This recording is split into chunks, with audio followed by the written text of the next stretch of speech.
At the end of Into the Night Season 2, a mysterious submarine, Yakamoz S-245, suddenly appeared at the Svalbard Global Seed Vault, aka the Doomsday Vault, in Norway.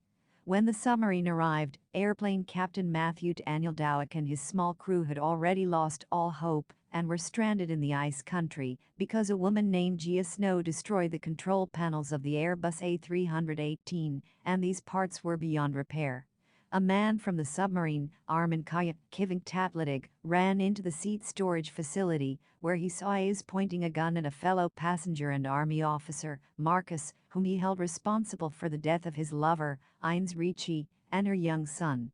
In anger, Ace lost control of himself and pulled the trigger, taking a shot at Arman, and Into the Night Season 2 ended without revealing who Arman was or where Yakamoz S-245 came from.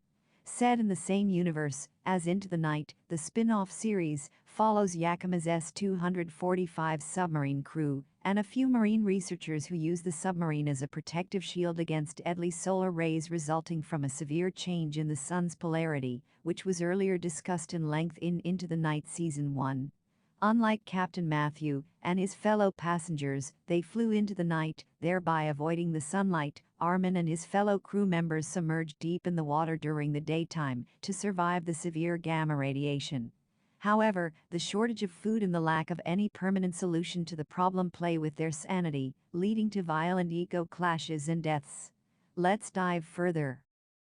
While the original series tried to depict the backstory of each and every surviving passenger, Yakamoz S-245 solely focuses on Arman Kaya, who lives in Turkey away from the shadows of his controlling father, Asil Kaya, one of the richest persons in the world. As the series begins, Arman is contacted by an old flame named Defne, who offers him to work on a project that involves the exploration of the Airbus Trench with her small crew, that includes her assistant, Rana Bullitt, oceanographer Felix Bauer, and marine biologist Sem.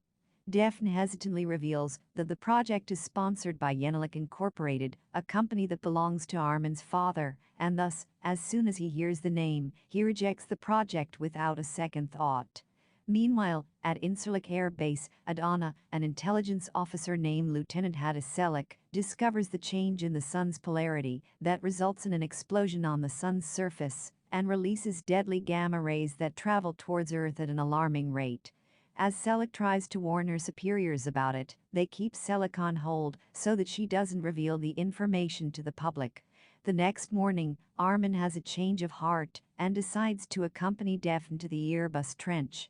When he visits to inform her about his decision, he finds out about Defne's fiancé, Kenan, who is a videographer by profession. Soon, the research team boards a ship to accomplish their mission.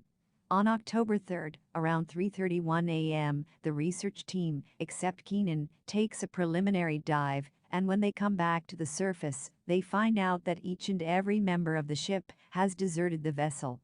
Inside the ship, Arman and Defne find a video recording left by Kenan that informs them about the catastrophic event where the sun is causing the death of everyone on Earth. Kenan reveals in the video that he is heading to Koz Island, where there is a shelter that might protect them from the harmful sun rays, and therefore requests Defne to reach there soon. Arman and others leave the ship and reach the Koz harbor on his ocean research vessel, where they suddenly spot Yakamoz S-245 coming out of the water. The series further follows Arman and his fellow researchers who board the submarine to survive the catastrophic event. However, while they stay on the submarine, the research scientists deal with toxic clashes with the naval officers who blame them for the deaths of their fellow officers, especially the chief engineer. On Koz Island, the Navy crew tried to locate Kenan, and during the search, the Navy lost its chief engineer, along with a few other men. Umut and his crew blamed the scientists for these deaths, and thus held a personal grudge against them until the very end. Kenan, on the other hand, was found dead inside a shelter in Koz. The narrative also unravels the secrets that Defne has been hiding from Arman all along, which finally reveals a larger conspiracy connected to the sudden appearance of the Yakamoz S-245 submarine at the Koz harbor. What was Defne hiding? What were NATO's command to Captain Erenay Yilmaz? NATO handed over an underwater mission to the Yakamoz S-245 crew on the same day when the catastrophic event took place, and Umut Sankakal, second in command, suspected that it couldn't be a mere coincidence that they found Arman and his research scientists at the same place and at the same time. He had a theory that maybe their meeting with Arman and Defne was pre-planned, and, after the commander, Erenay Yilmaz's death, the crew found a stowaway who was none other than intelligence officer Hadi Selik, the first to find out about the change in the sun's polarity. However, her warnings were neglected by her superiors, and when the officers tried to arrest her, she fled from the base to survive. Selik told Umut what she found about Yakamoz during a command briefing, and thus decided to take shelter in the lower parts of the submarine. She even revealed that the dead commander, Erenay, was trying to make contact with someone from the outside, and when Umut checked Erenay's logbook, he found a familiar name in it, Defne. Throughout her time on the submarine, Defne was discreetly using her laptop and sending mails to an unknown person. However, what she was planning to do and whom she was contacting wasn't revealed until her death in the Yakamoz S-245 Episode 6, at the end of which Defne was captured by brutal mine workers in Spain. She was killed by one of the miners, and thus Umut decided to leave her on the surface, while taking Arman and others back to the submarine. After Umut was arrested for his violent behavior and corrupt practices, intelligence officer Selik successfully decrypted NATO's command orders that were sent to Commander Erenay Yilmaz and found out that he was instructed to pick up Arman, Defne, and other scientists from the Koz Island on the Night of Sun event. He was also directed to safely take these researchers to an island off the coast of India. Through these coordinates, the team recovered a number, and Arman finally used Defne's satellite phone to make contact, and the voice he heard from the other side was of his father, Asil Kaya, who was at Diego Garcia Airfield, and wanted Arman to join him there and become a part of the new world. It can be speculated that Defne lied to Arman from the beginning of the affair, and was acting on his father's order, whose sole purpose was to protect his son from the catastrophe. As established at the beginning of the series, Arman and Asil share a conflicted relationship, and he wouldn't have listened to his father's warnings, which is why Asil devised a plan and involved Defne to bring Arman to safety. With such wealth in his pockets, he might have been able to easily use NATO's machinery for his personal purpose, the layer that had been repetitively discussed in the original series, Into the Night. The screen depicted Asil for a very brief moment, and in that part, he was wearing a spacesuit-type helmet that suggested that maybe the rich people of the world were already prepared for the catastrophe, and thus had designed special equipment to survive the harmful rays. They used their wealth and power to bring in the most specialized brains in the world. Umut might be suffering from severe PTSD, but he had his reasons for the outburst, as he felt like a pawn in the whole affair, where the rich and affluent used the loyal soldiers for their personal protection. Even Arman didn't approve of his father's action, which was why he asked the new commander, Yilmaz, to route the ship towards the Svalbard Global Seed Vault in Norway, so that they would be able to grow their own food, and wouldn't have to rely on their father's new world to survive. And that finally brings the crew to the Doomsday Vault, where a tragedy awaits Arman. How does the series connect with Into the Night? The events in Yakamoz S-245 were happening concurrently with the original series, Into the Night, and thus, many times, the events in this series clashed with the original one, or gave out reference to the same. For example, it was intelligence officer Selik who found out about the shift in the sun's polarity, and probably her information reached NATO HQ, where Richard Rick Mertens heard about it, and also picked up the coordinates for the secret bunker named Star 17, in Bulgaria, the same bunker that Umut and Selik mentioned in the series. While trying to find out about Defne, Umut and Selik picked up an indistinct voice over the radio that belonged to a cosmonaut trapped in a Russian space station. The same signal was picked up by an engineer named Jakub Kozlowski in Into the Night Season 1. In Into the Night Season 2 Episode 1, an unknown missile destroyed the Bulgarian airport, while another missile destroyed the Russian planes near the Russian bunker, and it wasn't revealed until the end who triggered those missiles. It could be surmised that Umut Sankakal probably ordered his most loyal man, Altan, to target the Bulgarian airport and the Russian airbase, because he didn't want anyone else to reach the Doomsday Vault in Norway. He literally told Altan that he had a responsibility to his crew and not to the people on the other side of the world. Umut had seen the horrors of war during his traumatic childhood and had been suffering from acute undiagnosed PTSD, because of which he yearned for supreme control of the submarine and of the world that was left over.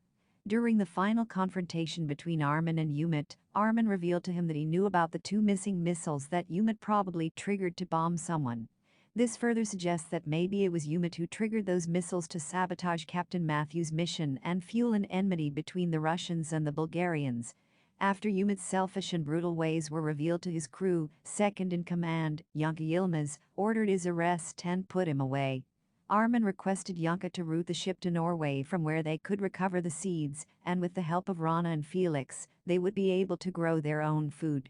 As soon as Rana, Felix, and Arman came out of the submarine and ran towards the Doomsday Vault, they noticed the survivors from Bulgaria near its entrance. While Rana and Felix decided to stay away, Arman ran inside the facility, where he saw Ace Kabanbe, a passenger, pointing a gun at an officer, Captain Marcus Muller. At this point, all the survivors from Bulgaria had lost all hope of leaving Norway because their plane's panel was destroyed by a psychotic woman, and thus Ace decided to take revenge on Marcus, who played a prank on his lover Ines to scare her and teach her a lesson, but the prank went too far, leading to Ines and her son's death. And before Ace could pull the trigger, Arman arrived and requested Ace to drop the gun. Ace was distracted, and Marcus used the opportunity to escape, and thus Ace blamed Arman for it, therefore decided to shoot him to make him pay for it. Arman took the bullet, but he didn't die by the end of Yakamoz S-245 Season 1, which means there is still hope for his return in Season 2. However, while Arman and his research team came to the surface, Selleck inquired about Arman's father from Umut, locked inside the submarine. Umut tried to convince Selleck to unlock him, and if she chooses to release him, then in his insanity, he will further add conflict to the narrative, which may have devastating effects, leading to death and destruction. At this juncture, Yakamoz S-245 merges with Into the Night Season 2, and from here on, the narrative will further explore the fate of both Arman and the submarine crew members, as well as Captain Matthew and the other survivors from Bulgaria. How did Arman make it on the sub? Episode 7 of Yakamoz S-245 begins on the sub with Arman awakening with blood on his hands. Umut is still trying to hack into Erenay's file, using different combinations of passwords, while Yonka gives the order to head up to Norway. So how did Arman make it aboard the boat? Well, it turns out he was hit pretty badly, and knocked out in order to make it onto the sub. What has Erenay been hiding all this time? When Umut finally breaks into the commanding officer's files, he realizes they've been lied to this whole time. They were initially told that they were on a drill order from NATO, and just happened to stumble upon Arman, Defne and the others. In reality, this was all planned from the start. Erenay knew that they were on a search and rescue mission, orders that came all the way from NATO. Umut deduces that NATO knew all about this disaster long before everyone else did and have been working to save themselves at any cost. Arman comes bursting into the room and chokes out Umut, demanding that he kill him and be free from this grief-stricken misery. Umut interprets this as proof that he's working as a covert agent, which sparks up the feud they both had at the start of the season once more. Felix and Rana flat out refuse to help Umut, deciding they'd rather not be part of the man's little power play. How does Arman outsmart Umut? Yonka is the one soldier here who feels empathy for Arman, and she heads in to see the diver while he's tied up in the brig. She brings Defne's dog tags to him, and the pair discuss Yumu's claims about them being on a covert mission. Now, Arman has an alternate theory. He believes that Umut is the one who is sabotaging this whole mission, given he wants control and power. That's all he's fixated about and all he cares about. Umut tries to strike a deal with Arman, but given the latter has dirt on Umut, he suggests 2 of his men be sacrificed in order to meet favorable terms. Intent on trying to keep his secrets, Umut agrees, but there's a problem. It turns out the whole deal has been broadcast to the entire submarine. The other men and women on board turn on him and demand to know what he did with the missiles. As Umut screams at them all, he's eventually arrested and in doing so, command of the sub is passed over to Yonka. It seems only right that she takes over, given her father was the commanding officer previously. What is Defne's secret? What are NATO hiding? Now with Yunka in charge, we finally understand what the deal was involving Defne and Erenay. On the computer, Yunka and the others uncover an email from NATO with instructions to pick them up just before the sun incident. There are also coordinates to somewhere in the Indian Ocean too. It would appear that this is for a refuge to shield themselves from the sun. However, the Indian Ocean isn't near their current location, of course, as the subsurface is in Norway.